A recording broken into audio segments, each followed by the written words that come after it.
안녕하세요. SBS 손승욱 기자입니다. 오늘 부동산 얘기 해보겠습니다. 박은정 감정평가사 모셨습니다. 안녕하세요. 네, 안녕하세요. 저희가 이제 여쭤볼 게 참 많은데 집값이 요즘에 가닥을 잡기가 힘들어서 기사들이 엇갈려서요. 먼저 오늘 방금 나온 연합뉴스 기사를 하나 보고 가도록 하겠습니다. 집값 하락폭이 3개월 연속 둔화됐다라는 기사인데요. 첫 문장이 어떻게 되어 있냐면 최근 급매물 거래 증가와 시중 금리 인하 효과 등으로 주택 가격 하락폭이 석 달 연속 둔화했다. 이게 첫 문장인데요. 일단 떨어지고 있다는 얘기는 맞는 것 같아요. 그러니까 근데 뭐 낙폭이 줄어들고 있다 그러면서 묘한 분위기를 풍기는데 네네. 요즘 부동산 시장 어떻게 보고 계세요? 일단 급매물이 소진되고 있는 거는 현상으로 나타나고는 있습니다. 네. 왜냐하면 1.3 대책이 나온 이후에 특례 보금자리론이라든가 또 그다음에 시중금리 자체도 사실은 가장 극단의 상황에 갔을 때보다는 금리가 내려와 있는 상황이기 때문에 2021년 뭐 22년 초 뭐 이 정도의 비슷한 조건으로 지금 대출이 가능하다 보니까 그때 참여하지 못해서 어떤 좀 소외감을 느꼈던 계층들에서는 지금 그때보다는 집값이 좀 떨어져 있는 상태니까 지금이 좀 기회가 아닐까 이런 마음에서 조금 많이 하락폭이 좀 있었던 지역을 중심으로 좀 매매가 살아난 부분은 있습니다. 근데 기본적으로 이제 시장이 어떤 하락세를 보일 때도 이게 직선으로 뚝 떨어지는 건 아니거든요. 네. 그러니까 중간중간에 조금 반등했다가 떨어졌다 반등했다 떨어졌다 이렇게 데드캣 바운스라고 하는 약간 그런 모습을 보이는데 그런 전형적인 형태가 아닐까 이렇게 생각을 합니다. 최근에 집값 반등론이라고 그래갖고 이제 바닥이다 뭐 이런 얘기 나왔잖아요. 바닥을 논하기에는 너무 빠른 거 아닐까요? 그러니까. 근데 이제 지금도 그런 얘기를 하시는 분들 보면 거래량 얘기를 먼저 제일 많이 하거든요. 네. 그 거래량에 대해서는 어떻게 생각하세요? 부동산이라는 굉장히 개별적인 특성을 가지고 있는 상품이에요. 그런 것들을 총체적으로 모아놨을 때 거래량을 가지고 이제 우리는 이야기를 하는 건데 일단 절대적인 거래량 자체는 아직도 시장의 반등을 논하기에는 굉장히 미약한 수준이다. 통상적인 수준의 평년 월별 거래량, 계절적인 영향이 있지만 그걸 기준으로 해서 봤을 때도 한 4, 5천 건 이상은 이제 거래가 됐었고요. 그다음에 연끌이 가장 극심하던 시기에는 서울 기준으로 한 달에 15,000건에서 17,000건까지 거래가 됐었거든요. 근데 지금은 이제 1,000건 이하의 거래량을 보인 게 한 반년 이상 유지가 됐었고 이제 1월까지도 사실은 거래량이 네. 없어요. 그리고 거래량 속에는 또 이제 LH나 SH에서 매입한 부분까지도 포함된 거래량임에도 불구하고 1,000건이 안 되는 수준을 보였다는 그런 시장이었거든요. 그런데 규제 완화가 이루어지고 난 이후에 어떤 특례 보금자리론이 풀리고 또 시중 금리 자체도 조금 조정되는 상황이 오다 보니까 그 이후에 이제 거래량이 좀 늘어났는데 그 부분이 지금 2,000건을 조금 넘는 정도. 사실 그 안에도 또 매입 부분들도 포함이 되어 있는 수치이기도 하고. 매입 부분이요? 공기업에서 매입해 주는 부분들 있잖아요. 미분양이라든가 아니면은 네. 뭐 매입 임대 목적으로 구입하는 물량들 뭐 이런 물량들이 포함돼서 이제 2,000건이 좀 넘어가는 형태로 나타나고 있거든요. 네. 그래서 그리고 또 그 거래되는 지역들도 구체적으로 이렇게 살펴보면 어떤 전반적인 시장의 평균적인 지역의 아파트의 거래량이 막 늘어났다 이런 것보다는 기존에 과도하게 올랐던 지역에서 좀 조정폭이 컸던 지역들, 뭐 노도강이 한참 이제 네. 연끌들이 성지였었는데 그쪽 지역의 가격이 많이 폭락을 했었다가 조금 이제 그런 지역에 이제 매수세가 좀 유입이 되면서 그런 거래들이 좀 늘어난 형태라고 볼 수는 있지만 거래량 자체는 너무나 어떤 시장의 반등을 논하기에는 절대적인 양 자체가 그렇게 많지 않다라고 볼 수 있습니다. 네. 거래량은 정상적인 그 평균에 많이 못 미친다 이렇게 평가하면 될까요? 조금 더 기간을 늘려서 생각을 해볼 필요가 있는 거죠. 어쨌든 시장에서 수요와 공급이 있으면 적정 가격이 아니더라도 일정 수준에서 내가 지금은 조금 빠졌으니까 들어오려는 수요가 있을 수 있고 그런 선택을 하시는 분들이 있을 수는 있잖아요. 그렇지만 그게 일반적인 시장의 판단이라고 여겨지기에는 아직 굉장히 단기간의 상태이고 이게 꾸준히 유지가 되면서 거래량이 막 쭉쭉 늘어난다. 이러면은 이제 또 조금 상황을 달리 볼 수 있지만 아직은 그런 판단을 할 시기는 아니라고 생각합니다. 지금 금리가 올라가는 상황이 왜 왔는지를 생각을 해보면 그동안 너무나 많은 돈을 쉽게 풀어놨기 때문에 저금리 거의 0%대 금리, 초저금리로 지금 금리를 하면서 이렇게 대출을 해준 상황이잖아요. 시중에 돈이 많이 풀리고 그 영향이 인플레이션이라는 이제 부작용을 가지고 온 상태예요.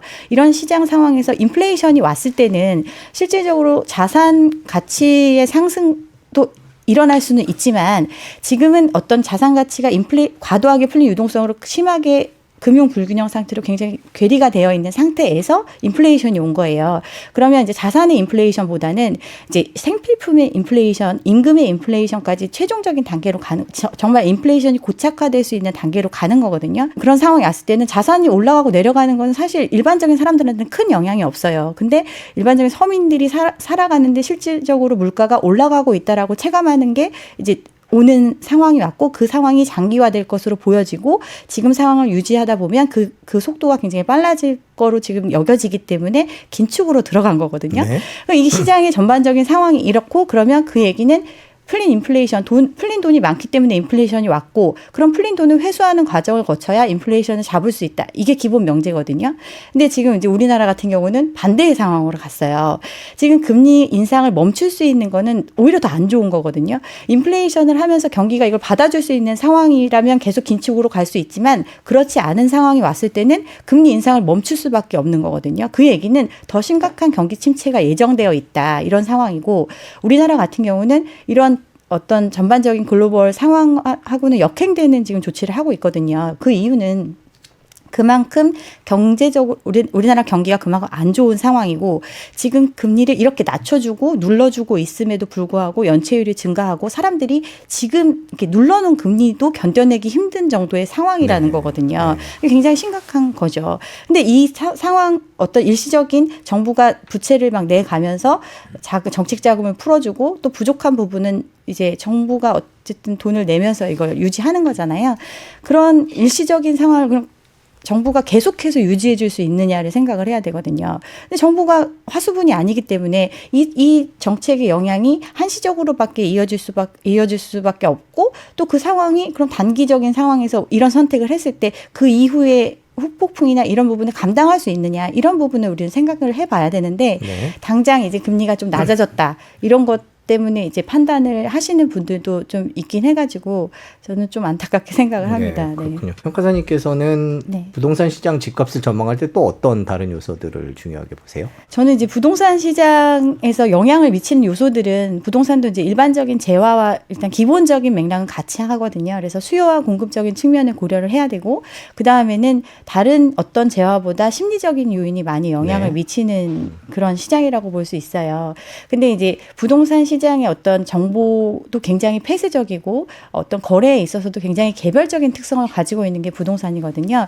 근데 이런 부분에 대해서 조금 정량화하고 데이터화하기 위해서 어떤 통계 자료도 많이 발표가 되고 그런 지수들이 많이 공표가 되는데 그것만 가지고 어떤 전체적인 시장을 판단하는 거는 조금 무리가 있다고 생각을 합니다. 그래서 거래량을 주된 어떤 지표로 생각을 하고요. 네. 그리고 심리 지수를 또 저는 살펴봅니다. 심리 지수요? 네, 심리 지수 같은 경우는 지금 이 시장에 참여하고 싶은 사람들 또는 참여하고 있는 사람들이 어떻게 보고 있느냐의 문제거든요. 근데 그게 어떻게 보면 시장에 과열된 정도 이런 걸 판단할 수 있는 이런 지표이기 때문에 그것도 참고를 하고 그다음에 객관적인 수치로는 공급 물량을 체크를 합니다. 수요와 공급이라는 거는 결국 상대적인 개념이거든요. 과열기에는 사실은 굉장히 공급이 평년보다 훨씬 많이 이루어졌거든요. 시장이 붐을 타니까 또 그만큼 공급이 많이 되는 그런 시장이었었는데 평소보다 훨씬 더 많이 공급이 되는데도 부족하다고 느꼈던 시장이었거든요. 그래서 이제 그런 지표를 일단 기준을 가지고 볼 수 있다고 저는 생각을 해서 그런 걸 보고 결국은 주택이라는 상품이 한정지어서 생각을 해보면 이 주택 시장의 최종적인 소비자가 누구냐를 생각을 해야 된다고 저는 생각합니다. 그러니까 주택 시장의 최종 소비자는 결국 내 주변에 있는 사람들이거든요. 네. 그 사람들이 그러면 어느 정도의 소득 수준을 가지고 있고 어느 정도를 기꺼이 주거 비용으로 지불할 수 있는가 이걸 기준으로 판단을 해야 되고 그 사람들이 그런 과연 소득을 얼만큼 모아서 이 집을 살 수 있는가 구매 능력을 봐야 되잖아요. 그래서 이제 PIR을 또 참고를 합니다. 최근에 심리 지표와 관련돼서 나온 기사가 하나 있는데요. 네. 부동산 규제 완화 약발 지속으로 주택 매매 소비 심리가 석 달 연속 상승했다. 이런 기사가 나왔거든요. 이런 기사는 어떻게 봐야 될까요? 심리 지수가 실질적으로 수치적으로 상승한 건 맞기 때문에 심리 지수가 올라갔다 이렇게 얘기를 하는데 심리 지수의 기준이 되는 게 100이에요. 네. 100을 기준으로 이제 매도자가 더 많은 시장인지 매수자가 더 많은 시장인지 이걸 가지고 판단을 하는 거거든요. 근데 네. 지금 100 이하예요. 네. 적자 100 이하거든요. 근데 과열됐던 시기에는 거의 200 가까이 올라갔었거든요. 아, 네. 그 심리 지수가. 근데 지금 뭐 주변에서 반등한다는 얘기도 많이 나오고 급매물이 소진됐다는 얘기도 나오고 또 대출도 예전과 비슷한 조건으로 받을 수 있다라는 얘기가 나오니까 사람들이 예전보다는 얼어붙었던 그 마음보다는 조금 녹아있는 상태. 그래서 좀 물어보는 사람도 늘어나고 이런 게 심리 지수에 반영이 되는 거죠. 그렇지만 극도로 과열됐던 시기와 비교해 봤을 때는 굉장히 지금 괴리감이 있는 상황이고 또 그냥 이렇게 과열되지 않았던 시장에서도 기본적인 어느 정도의 수준이 있잖아요. 그런 거와 비추어 봤을 때는 아직도 뭐 얼어붙어 있는 시장이라고 생각을 합니다. 또 부동산이라는 게 사고 싶다는 마음만 가지고 살 수 있는 물건이 아니거든요. 결국은 내가 어느 정도 자산을 가지고 유효 수요로서 내가 이걸 진짜 구매할 수 있는 능력을 갖춘 사람이 사고 싶어야 되는 거거든요. 근데 지금 돈 갖고 있는 사람들은 살 생각이 없잖아요. 네, 그런 상황이라고 보시면 됩니다. 우리나라 가계부채 문제가 굉장히 지금 심각해진 상황이 됐는데 부동산 과열기에 맞추어서 부채의 규모도 굉장히 커졌거든요. 2016년도만 해도 뭐 1000조도 위험하다 막 이랬었는데 지금 1870조까지 올라가 있는 상황이에요. 5년도 안 되는 시간 안에 거의 2배 가까이 가계부채가 늘어난 상황이잖아요. 근데 이 가계부채가 증가한 원인을 살펴보면 대부분 부동산 구입을 통해서 가계부채가 증가를 했어요. 그러면 우리가 이제 어떤 가계부채, 그러니까 빚을 낼 때 그럼 이거를 뭘 기준에서 빚을 내줬나를 생각을 해보면 사람들이 어떤 소득을 어느 정도 벌어들여서 이걸 갚아낼 수 있는 능력이 있다. 이걸 판단한 게 아니거든요. 그냥 담보 대비해서 얼마만큼의 비율로 돈을 빌려준 형태예요. 그러면 지금 집을 사느라고 돈을 빌린 사람들이 과연 이 돈을 다 갚아낼 수 있는 능력이 있느냐 이런 부분은 전혀 검증되지 않은 상황이거든요. 뭐 6억짜리 집을 갖고 있으면 66에 36, 뭐 3억 6천은 대출을 해주고 남은 이 3억 6천은 이 사람이 정말 소득을 통해서 꾸준히 갚아낼 수 있느냐는 안 본 시장이었거든요. 그런 시장이었다가 이제는 어떤 전반적인 금융 규제나 이런 부분들에 비추어 봤을 때 DSR이 도입이 된 거잖아요. 이제 그걸 보고 빌려주는 시장이 왔고 그럼 과연 사람들이 지금 말하는 집값 대비해서 그만큼의 빚을 내놨는데 이걸 감당할 수 있느냐 이런 문제를 생각을 해보면 굉장히 좀 심각한 상황이라고 볼 수 있습니다. 매수자와 매도자의 심리는 지금 시장 상황은 어떻다고 봐야 될까요? 네. 매수자 입장에서는 이제 사고 싶은 마음이 조금은 살아나는 생각이 드는 시점이긴 하지만 아직도 이 금액 자체가 닿을 수 없는 금액이라는 거를 인지하고 있는 상황. 그래서 시장을 자의적이든 아니면 타의에 의해서든 관망할 수밖에 없는 상황이죠. 그러니까 집을 내가 만약에 지금 사고 싶은 마음이 있고 살 수 있는 능력을 갖춰야 되는데 살 수 있는 능력 자체가 대출의 비율에 따라서 결정이 네네. 되잖아요. 네. 그럼 그 대출의 비율이 어떤 지금은 예전과는 달리 조금은 한계가 지어지는 상황인데 가격은 그대로면 당연히 그 가격에는 사줄 수가 없잖아요. 그러니까 관망할 수밖에 없죠. 자기가 살 수 있는 능력치까지 가격이 내려오지 않는 한은 살 수가 없는 거고 그게 매수자의 입장이고 매도자 입장에서는 기본적으로 집을 내가 수요하게 된 원인을 생각을 해보면 막연히 끝없이 오를 거다라는 게 전제거든요. 네. 내가 이렇게 큰 빚을 지고 또 그만큼의 비용을 부담해 가면서까지 이 집을 유지하는 이유가 나 말고 나 다음 사람은 훨씬 더 비싼 값에 사줘서 나한테 자본이득을 가져다 줄 거라는 그런 기대감을 가지고 지금 매수를 한 입장이잖아요. 이 매수자는 언제든 공급자 입장으로 바뀔 수 있는데 이 매수자가 버텨내려면 어떤 금융 환경이나 이런 것들이 꾸준히 이어져야 되는데 지금은 이제 그런 환경이 바뀐 거잖아요. 고금리 환경으로 넘어오면서. 그래서 뭐 신규 대출을 받거나 정책 자금의 지원을 받아서 어떤 그 조건을 조금 연장하는 사람도 있겠지만 절대 다수를 다 구제할 수 있는 규모가 아니거든요. 금액 자체는. 그리고 기존의 대출을 받은 사람들이 한 80% 가까이가 변동금리로 빌려놓은 상황이기 때문에 이 금리 인상에 대해서 굉장히 큰 부담감을 느끼고 있어요. 근데 이걸 계속 내가 버티고 유지해 가느냐의 문제인데 그렇게 하려면 내가 지금 희생을 치르려면 그만큼의 이익이 있다라는 확신이 들어야 되는 시장이어야 되는데 그렇지 않은 시장이기 때문에 불안함에 빠져 있는 거죠. 그래서 사실은 물리적으로 버티지 못해서 금매를 내놓는 사람도 있고 또 버티고 싶어도 어떤 여건이 안 되기 때문에 강제적인 방법으로 이제 물건을 회수당하는 경우가 생기고 지금 이제 그런 시장이라고 볼 수 있습니다. 부채와 관련된 얘기, 그다음에 PF와 관련된 얘기를 평소에 많이 하셨던 것 같은데 부동산 PF 지금 상황이 어떻습니까? 지금은 유동성의 축소 시기라고 아까 말씀을 네. 드렸잖아요. 유동성의 축소 시기라는 거는 시중에 많은 돈이 풀려 있어서 어디든 자산 시장이 으로 돈이 흘러 들어갈 수 있는 구조였다면 지금은 그 절대적인 규모 자체가 줄어드는 시장이고 그 얘기는 선별적으로 돈이 흘러 들어가는 상황이라고 판단을 하시면 됩니다. 그러면 뭐 한전채 뭐 많이들 얘기를 하는데 한전이 지금 적자를 되게 많이 겪고 네. 있고 그 적자를 메꾸기 위한 방법으로 채권을 발행해서 자금을 조달하고 있잖아요. 그러면 국가가 보증하고 전기를 공급하는 이 사업 자체가 망하지는 않을 거기 때문에 이 부분에 사람들이 또 높은 금리를 준다고 하면 그 부분으로 자금이 흘러 들어가겠죠. 근데 부동산 PF 사업은 이 사업이 성공을 해서 얼마의 분양을 해서 어떤 이익을 준다라는 가정하에 돈을 빌려주는 거잖아요. 근데 그 시장보다는 훨씬 더 안전한 시장으로 정해진 자금이 흘러 들어가니까 오히려 조금이라도 리스키한 시장으로는 자금이 덜 흘러 들어가는 구조. 그렇기 때문에 PF 시장에서는 돈을 구하기가 힘들어지는 거죠.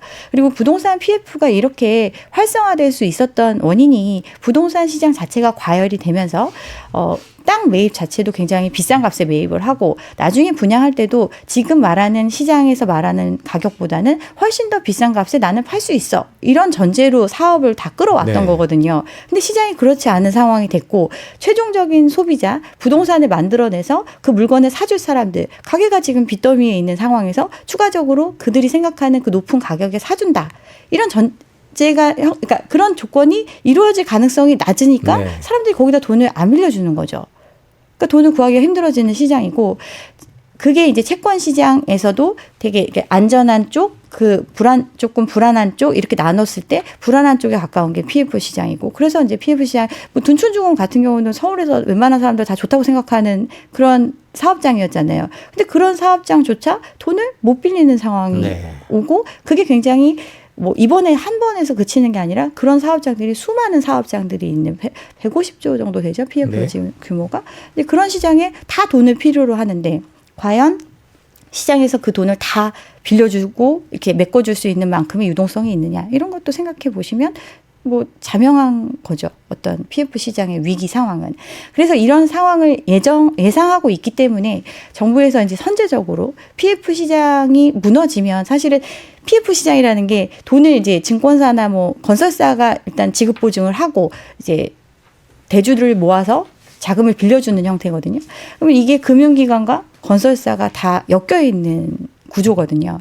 그러면 돈을 내가 어떤 사업에 대해서 100억을 빌려줬는데 이 100억을 이 사업을 통해서 회수하지 못하는 상황이 왔으면 이걸 안 됐을 때 내가 갚을게라고 얘기한 게 건설사잖아요. 그럼 건설사가 갚아야 되겠죠. 근데 건설사가 못 갚는다고 하면 그런 금융기관에서는 받아낼 길이 없잖아요. 이런 식으로 어떤 구조적으로 금융기관의 리스크까지 위기까지 몰고 올 수 있는 상황이기 때문에 이 부분이 한꺼번에 터지지 않도록 지금 자금을 투여해서 어떤 뭐 보증을 서주면 PF를 이제 자금을 지원해줘라 뭐 이런 식의 이제 그런 것들을 하고 있는 거잖아요. 체험펀드도 투입해서 뭐 PF 사업장에 네. 자금이 들어갈 수 있게 정부가 사실은 체험펀드를 통해서 부동산 PF에 자금을 쏜 적이 없거든요. 근데 이번에 둔촌주공에 처음 네. 그렇게 한 거고 어떤 상징적인 의미가 있었던 거거든요. 정부도 이렇게 이 사업에 대해서 자금을 넣었는데 이제 나머지 들도 좀 넣어라. 뭐 이런 약간 이래서 터지지 않게 어쨌든 하나는 막았어요. 근데 앞으로 계속 그렇게 할 수 있을까요? 이제 그런 부분들을 생각하면 좀 위기가 굉장히 심각하고 또 지금 어떤 시장이 그럼 좋아질 거라는 기대가 있어야 되는데 결국 지금 시장 자체가 좋아질 거라는 기대를 하기에는 지금 상황이 너무 안 좋잖아요. 네. 미분양 물량도 쌓이고 있고 또 PF 같은 경우 뭐 서울뿐 아니라 뭐 전국이 지금 공사판일 정도로 많이 땅들을 매입해가지고 사업을 벌려놓고 있잖아요. 하반기에 위기가 올 수 있다 네. 이렇게 걱정하시는 분들인데 개인적으로 어떻게 보고 계세요? 저는 2분기 말 정도는 되면 좀 이제 상황이 가시화되지 않을까. 6월 정도. 네, 그렇게 생각을 하는데 일단은 2분기에 이제 그 신종자본증권 뭐 이런 어떤 콜옵션 이런 자금들이 다 몰려 있잖아요. 그러면 일부는 돈을 못 구하는 상황이 오고 그럼 돈을 못 구하는 상황이 왔을 때 방법이 없잖아요. 정리를 하는 수밖에. 그러니까 사실은 거품이 꺼지는 과정은 이런 어떤 손실을 보는 사람들, 누군가는 이 비용을 부담하는 사람이 나타나야지 그 부분이 해결이 되는 거거든요. 경착륙을 막아보려고 지금 네. 연착륙을 해보려고 시도하고 하고 있거든요. 여러 가지 제도를 통해서 규제 네. 완화를 통해서 어떻게 가능할 거라고 보세요? 어떻게 전망하세요? 일단 이제 경착륙을 막기 위한 조치로 지금 하고 있다라는 거는 기본적으로 이제 하방을 그린다는 뜻이잖아요. 근데 이제 경착륙을 막는 이유는 이 중간중간에라도 빠져나갈 수 있는 시간을 벌어주는 개념이라고 생각을 하시면 돼요. 지금과 같이 이제 정책 자금을 풀어서 어쨌든 시장의 수요나 심리가 좀 살아나고 있는 시장에서 그래도 유망한 지역에 뭐 분양을 한다. 그런데 그런 사업장들은 자구책을 마련해서 빠져나갈 수 있잖아요. 네.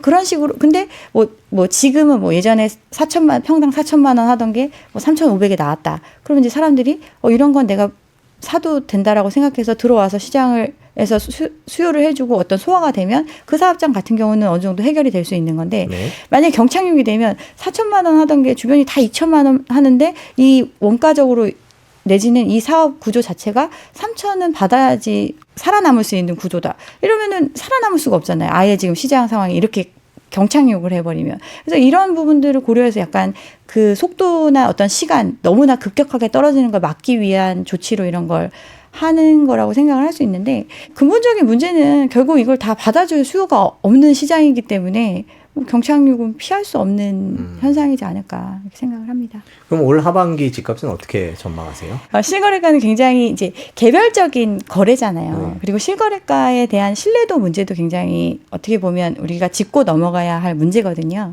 근데 기본적으로 어디서 얼마에 팔렸다 하면 호가 자체가 시장이 뭐 상방으로 가는 시장이면 기존 실거래가 대비해서 높은 가격을 부를 거고 만약에 시장이 좀 정체된 시장이면 비슷한 수준으로 부르거나 조금 이제 내려가는 이런 모습을 보이는데 이 실거래가가 과연 지금 현 시장의 상황을 대변할 수 있는지를 생각을 해보면 그 실거래가를 통해서 그 이후에 후속 거래가 추격 매수가 이루어진다거나 후속 거래가 막 빵빵빵 터지면서 이 가격이 정말 적정 가격임을 시장에서 객관적으로 증명할 네. 수 있는 그런 게 결국은 시장 가격이잖아요. 근데 안 팔리는 시장에서는 아무도 몰라요, 사실.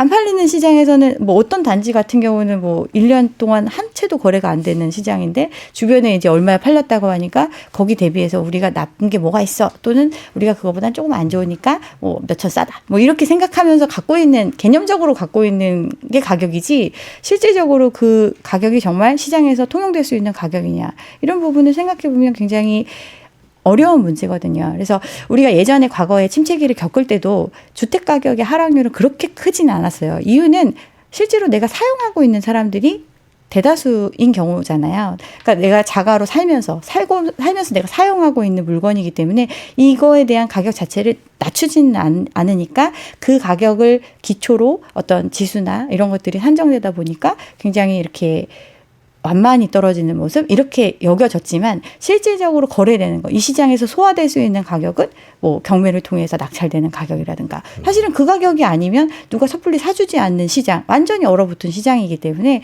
이제 그런 걸 고려한다면 지금보다는 현저히 많이 떨어지지 않을까 이렇게 생각을 합니다. 호가도 굉장히 매도인이 팔기를 희망하는 가격이거든요. 네. 그러면 이제 자기가 매입했던 금액보다는 낮추는 게 쉽지가 않아요. 그래서 계속해서 호가가 유지되는 상태가 되고 근데 그 시장에서 그 호가를 유지해도 어느 정도 방매를 했을 때 팔린다. 그러면 그 가격이 어느 정도 받아들여지는 가격이겠지만 그러면 안 팔리거든요.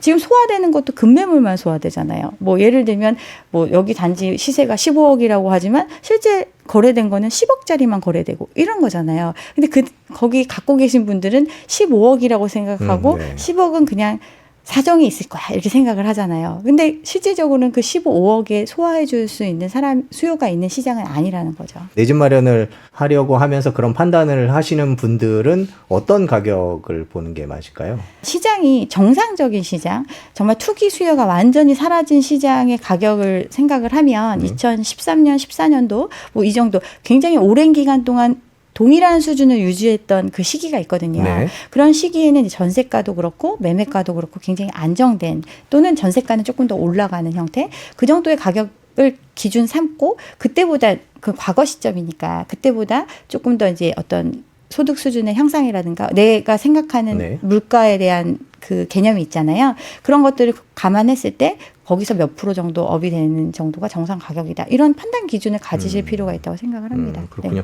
그냥 단순히 실거래가 호가 움직임만 네. 보기보다는 어느 지역적인 특성 뭐 이런 그렇죠. 걸 감안을 해야 된다는 말씀이신 거군요. 네네. 지금 거래량이 늘어난 거는 크게 의미는 없다 이렇게 보고 계시는 거죠? 그렇죠. 이 거래량에서 계속해서 증가가 되면서 전반적으로 시장에서 이제 거래량이 늘어나는 형태 그 상황이 조금 더 그러니까 단기적으로 지금 판단할 수는 없는 시장이라고 생각을 하시면 돼요. 그리고 이 수치 자체가 일반적인 상황에서 이만큼 올라온 게 아니거든요.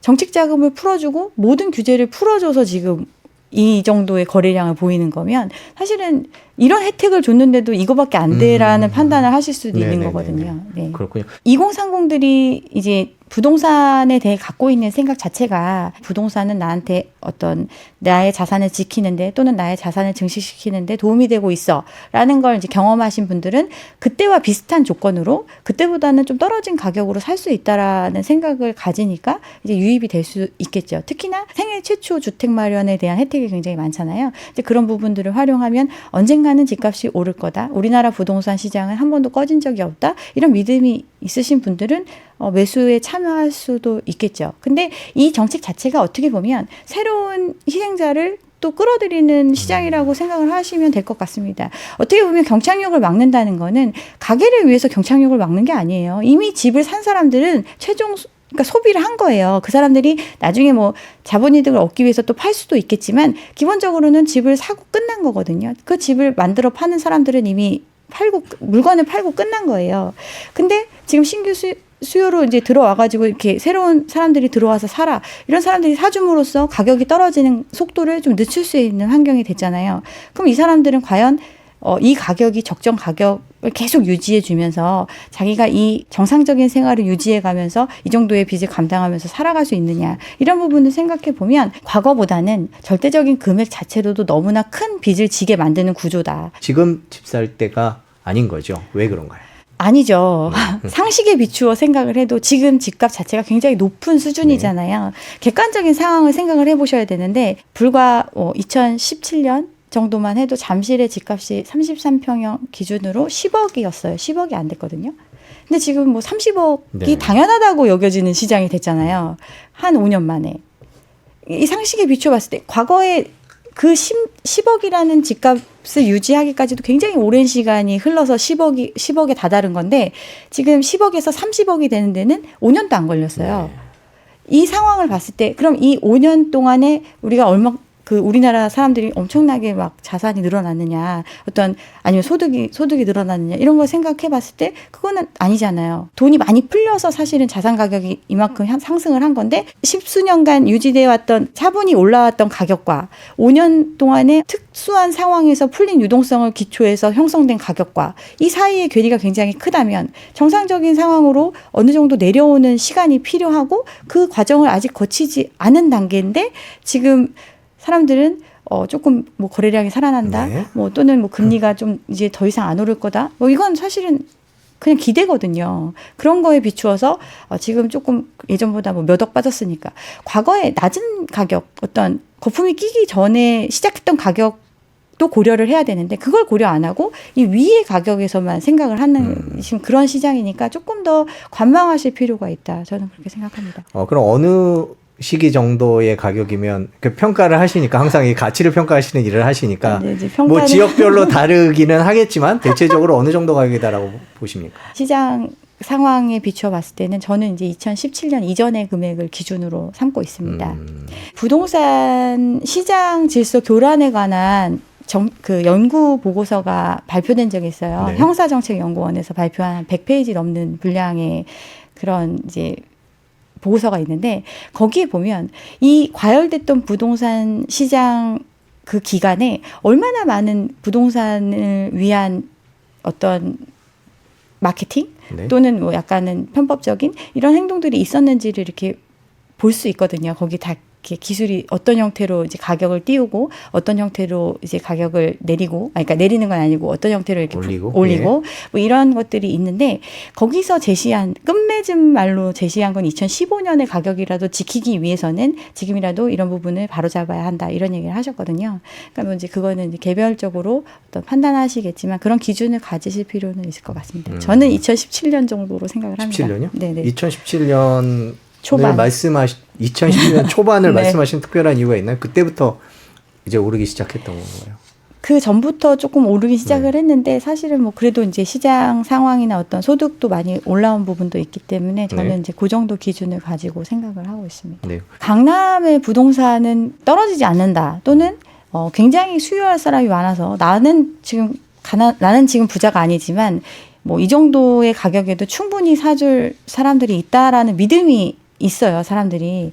그리고 뭐 이제 배블런 효과처럼 뭐 어떤 돈이 많은 사람들은 이제 높은 가격에도 충분히 기꺼이 산다. 네. 뭐 이렇게 생각을 하시는데, 그 어떤 그런 사치제와 좀 차이가 있는 건 사치제를 사는 사람들은 사실은 대출을 통해서 이걸 사는 게 아니거든요. 그래서 남들과 다름을 과시하기 위해서 기꺼이 그 돈을 지불할 수 있는 능력을 갖춘 사람이 사는 거고, 지금 이 집을 사는 사람들은 이 집을 그 높은 가격에 팔고 싶어 하는 사람들은 빚을 잔뜩 끼고서 내가 지금 이렇게 갖고 있는 금액보다 훨씬 더 비싼 값에 누군가 사줄 걸 기대하고 있는 시장이거든요. 그러니까 아예 이 공급자의 입장 자체도 다르고 막 이렇기 때문에 그들이 그럼 계속해서 그 높은 가격에 사주는 시장이 올 때까지 버틸 수 있느냐, 이런 문제를 생각해 보면 그러긴 어렵다. 결국은 경기와 같이 갈 수밖에 없고, 그렇게 되면 더 과열됐던 시장 이나 더 고평가됐던 시장은 더 큰 폭의 조정을 겪을 수밖에 없다, 이렇게 생각을 합니다. 강남 지역은 추가로 더 떨어질 거다 이렇게 생각하고 계신 거죠? 네. 영끌들이 노도강을 많이 선택한 이유가 어떤 재건축에 대한 기대감 이런 부분들이 있었고, 연식이 오래된 아파트 단지들이 많이 밀집한 지역이잖아요. 그러니까 그런 지역이라서 예전보다 가격은 낮았고, 또 그렇지만 어떤 정주 환경 자체는 나쁘지 않은 그런 지역이었단 말이에요. 그러면서 개발에 대한 기대감을 갖고 있었던 그런 지역이기 때문에 선택을 했던 건데, 결국은 이 집들은 개발이 되지 않으면 결국은 오래된 집이거든요. 그러니까 이 어떤 시장 자체를 판단을 할 때 이 개발이 과연 가능할 것인가에 대한 건데, 그 부분은 정책적으로 풀리지 않는 이상은 좀 어려운 부분이거든요. 그래서 정책적으로 풀리지 않은 현 상황에서 이게 이제 새로운 집으로 거듭나는데 들어가는 비용을 그 집을 소유하고 있는 사람들이 나눠낼 수 있는 능력이 되는 정도의 그런 시장인지를 판단을 해보면 실질적으로 지금보다는 가격이 낮아져야 사업성이 있을 거고, 네. 그렇게 된다면 이제 가격은 조금 사업이 진척되기 전까지는 좀 내려갈 수밖에 없다, 네. 이렇게 생각하시면 돼요. 최근 실거래가가 얼마에 네. 찍혔다. 네. 그래서 반등이다, 이렇게 얘기를 하는데, 이런 극소의 거래량을 가지고 이 시장의 반등을 논하는 것 자체가 저는 문제라고 생각을 네. 합니다. 근데 사람들한테는 어떤 기사를 통해서 이 지역에 진짜 그만큼 어떤 가격이 오르고 있다, 이런 시그널을 주고 있는 거잖아요, 언론에서. 그러면 사람들은 관심 자체가, 원래 부동산이라는 게 굉장히 광범위하고 자기가 속해 있는 지역만 알기도 사실은 쉽지 않거든요. 근데 이렇게 언론을 통해서 어느 지역이 반등한다 하고 어느 지역이 뭐 지금 바닥을 찍은 것 같다, 막 이런 얘기를 하면 그 실질적으로 그 지역의 수요자 말고도 이제 지방이나 이런 쪽에서 투자 목적으로 자금을 좀 갖고 계신 분들도 있잖아요. 그런 분들은 이제 이쪽에 와서 이제 실제로 매물을 확인하시는 분들도 있고, 전화해서 뭐 이렇게 하시는 분들도 있고, 이런 이제 어떤 관심을 끌어모으는 데는 충분한 역할을 하거든요. 근데 시장 자체가, 그러면 이제 그래서 그런 사람들이 어떤 매입을 하고 이게 계속해서 막 추격 매수가 이루어지고, 그러면서 어떤 가격 자체가 예전의 가격을 보이지 않는다. 그렇다면 어느 정도 반등을 한다고 볼 수는 있겠죠. 그렇지만 그 정도는 아니다. 뭐 예를 들면 뭐 김포 같은 데도 뭐 거래량이 늘었고 외진 갭 투자가 늘어났다, 막 이런 기사가 네. 많이 나왔잖아요. 근데도 보면 그 거래를 보면 뭐 4억 하던 게 4억 2천에 팔리고 3억 8천에 팔리고, 이게 쭉 섞여 있어요. 이 얘기는 이 개별적인 물건 또는 그 갖고 있는 사람들의 상황, 뭐 이런 거에 따라서 그렇죠. 그 레인지 안에서 움직이는 거거든요. 근데 기사는 그 중에서 오른 거래 하나만을 집어서 이만큼 올랐으니까 예전보다 3천만 원 올랐다, 그래서 반등이다, 이렇게 얘기를 하는 거거든요. 그래서 어떤 그런 얘기를 참고는 할 수 있지만 그걸 갖고 어떤 시장이 전반적인 흐름이 이렇구나, 이렇게 좀 순진하게 받아들이시진 않으셨으면 좋겠습니다. 네, 거래량이 아주 적은 상황에서 일부의 거래만을 가지고 부풀린 기사는 경계하셔야 되겠다. 네네. 네, 그렇게 정리를 할 수 있겠습니다. 그럼 인천 지역 같은 경우에는 어떻게 전망을 하세요? 뭐 많이 떨어져서 네. 덜 떨어질 거라는 쪽과 많이 떨어진 만큼 더 떨어질 거다. 뭐 이런 얘기 두 가지가 왔다 갔다 하는데. 근데 개인적으로는 인천 같은 경우는 워낙 개발할 수 있는 땅이 많아요. 네. 확장 가능성도 많고 이러다 보니까 이게 약간 지방의 도시들이 그렇거든요. 어떤 기존의 어떤 주택지 이렇게 새로 개발된 지역과 기존의 중심지가 있으면 기존의 중심지에서 새로 이제 아파트 값이 계속 유지되는 게 아니라 신도심으로 이제 그 어떤 중심이 옮겨가는 형태거든요. 근데 인천 자체도 굉장히 넓은데 예전에는 막 구시가지로 막 개발이 안 됐던 지역들이 뭐 다 재개발을 통해서 또는 택지 개발을 통해서 굉장히 많이 공급이 됐잖아요. 그러면 인천에 사는 수요는 정해져 있고 그 사람들이 선택할 수 있는 선택지가 또 양호한 선택지가 많이 늘어난 상태.